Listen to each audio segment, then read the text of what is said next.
Found HMO Heaven about a year ago, and it was a letter through the post, to be honest with you, and thought this sounds too good to be true.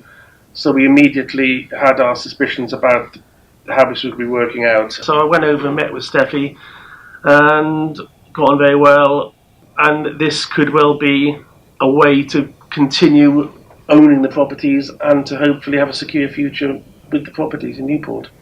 I've worked with HMO Heaven now for about 12 months, and it's actually been good fun. I've enjoyed it.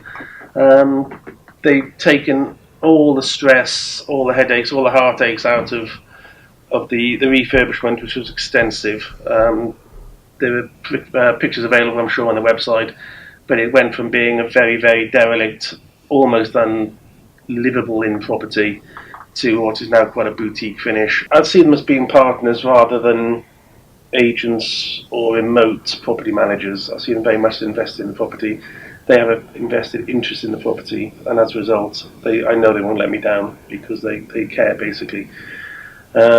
Years ago, being a South Welsh boy in a rough school, I believed in dragons and I believed in Father Christmas, I guess, but I never believed in angels until the last 12 months. So if anybody else is thinking about going along with them, don't think twice, just do it.